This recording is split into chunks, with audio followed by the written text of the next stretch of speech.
अध्याय 30। ब्रह्मा जी ने नारद जी को आगे कहा, अब मैं वैद्यनाथ नामक 9वें ज्योतिर्लिंग का वर्णन करता हूं। वे संसार में धन, पत्नी, पुत्र, सभी तरह की प्रसन्नता और परलोक में मोक्ष देने वाले हैं। मेरे पुत्र पुलस्त्य द्वारा विश्रवा नामक एक बेटा पैदा हुआ था। उसके 3 विवाह हुए। विश्रवा की पहली पत्नी के गर्भ से शिवजी के मित्र धनपति कुबेर का जन्म हुआ। दूसरी पत्नी से रावण और कुंभकर्ण नामक 2 बेटे पैदा हुए और तीसरी पत्नी से विभीषण नामक हरि भक्त का जन्म हुआ। इन चारों बालकों में रावण सबसे ज्यादा बलवान था और स्वतंत्र था।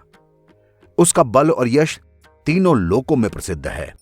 एक बार रावण ने कैलाश पर्वत पर जाकर शिवजी की तपस्या की, लेकिन तब करते हुए बहुत समय निकल गया, पर शिवजी प्रसन्न न हुए। तब रावण उस स्थान से हटकर तपस्या करने के लिए हिमालय पर्वत पर चला गया। वहां वह पर्वत की दाहिनी ओर एक स्थान पर बैठकर फिर से तप करने लगा, लेकिन तब भी शिवजी प्रसन्न न हुए। यह देखकर रावण बहुत चिंतित हो गया और मन ही मन अपने आप को धिक्कारते हुए कहने लगा, मेरे इस अपार बल और शरीर को धिक्कार है, जो इतना तप करने पर भी प्रभु प्रसन्न न होते हैं। उसके पश्चात उसने हवन करना शुरू किया और यह तय किया कि मैं अपने शरीर को ही अग्नि में भेंट कर दूंगा। वो अपने 10 मस्तकों में से एक एक मस्तक को काटकर अग्नि में हवन करने लगा।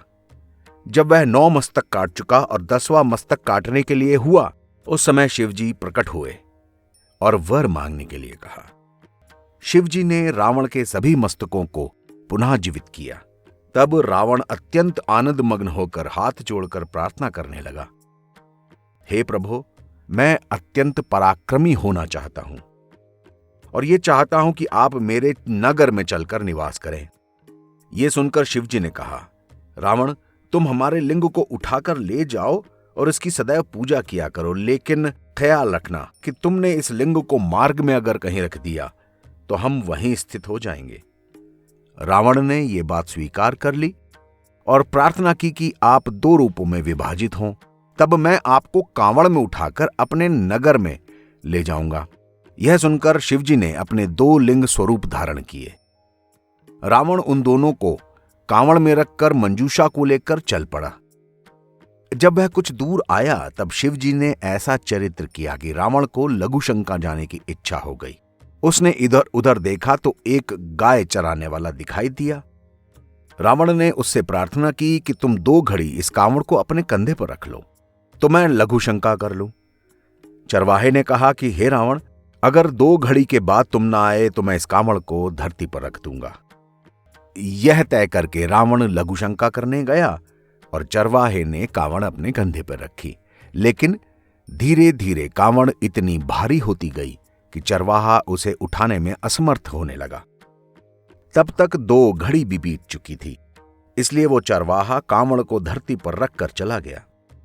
पृथ्वी पर रखे जाते ही वो दोनों लिंग अपने अपने स्थान पर दृढ़तापूर्वक जम गए। उसके बाद जब रावण लौटा तो समीप आकर उसने कांवड़ को उठाने का प्रयत्न किया तो वो ना उठे। यह देखकर रावण निराश होकर अपने अंगूठे से उन दोनों लिंगों को पृथ्वी में दबाकर घर लौट आया। उसी समय से वे दोनों लिंग अपनी अपने स्थान पर स्थित हैं और जो लिंग कांवड़ के अगले भाग में था वह गोकर्ण क्षेत्र में स्थित होकर चंद्रभाल नाम से प्रसिद्ध हुआ। उसकी महिमा का वर्णन पहले बता चुका हूं। जो लिंग कांवड़ के पिछले हिस्से में था वह वैद्यनाथ के नाम से संसार में प्रसिद्ध हुआ, जो चिता भूमि में है। वह वैद्यनाथ नामक ज्योतिर्लिंग अत्यंत आनंद देने वाला है। जब रावण उन लिंगों को छोड़कर चला गया, तब विष्णु जी, मैं और सारे देवता उस जगह पर गए और शिवलिंगों की पूजा की। उसके बाद हमने वैद्यनाथ की स्तुति करते हुए कहा, प्रभु, आप हम सब पर प्रसन्न हो तो हमें अपना दर्शन दें। हमारी ये प्रार्थना मानकर शिवजी उस शिवलिंग से प्रकट हुए। उस समय हमने अत्यंत प्रसन्न होकर कहा, प्रभु, आप हम लोगों को अपनी भक्ति दें और कृपया सदैव यहीं बने रहें। आप मनुष्यों को वैद्य के समान आनंद देने वाले हैं, इसलिए आपका नाम वैद्यनाथ होगा। हे नारद, अब तुम उस चरवाहे के बारे में सुनो जिसने रावण के कहने पर कांवड़ उठाई थी। जब उसने यह अद्भुत चरित्र को देखा तो आश्चर्य में भर गया।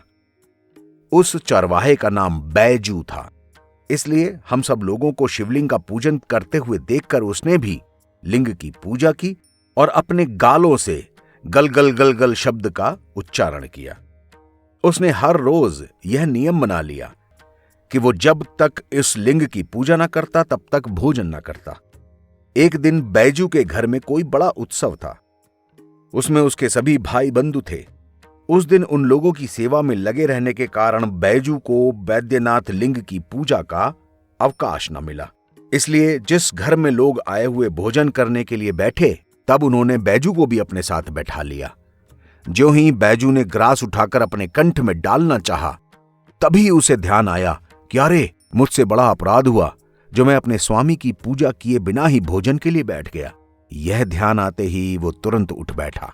हे नारद, वेद का कथन है कि साधुओं का स्वभाव हमेशा ऐसा होता है कि वो अपने नियम को कभी नहीं छोड़ते। बैजू ने वैद्यनाथ जी के पास पहुंचकर पहले उनका पूजन किया, ध्यान धरते हुए पृथ्वी पर गिरकर दंडवत प्रणाम किया और क्षमा मांगी। उसकी ऐसी भक्ति देखकर शिव जी प्रकट हुए। उनके वामांग में भगवती गिरजा जी भी थीं। बैजू ने उनके दर्शन करके स्तुति की और प्रेम की अधिकता से भरकर नृत्य करना शुरू कर दिया। बैजू की ऐसी भक्ति को देखकर शिव जी और प्रसन्न होकर वर मांगने के लिए कहने लगे। उस समय बैजू ने कहा, हे भगवान, मैं यही चाहता हूं कि आपके चरणों में मेरा प्रेम बढ़ता रहे और मैं आपके भक्तों की सदैव सेवा किया करूं और आप मेरे नाम से प्रसिद्ध हों। यह सुनकर शिवजी ने एवमस्तु कहा। तब से वह वैद्यनाथ शिवलिंग संसार में वैद्यनाथ के नाम से प्रसिद्ध हुआ।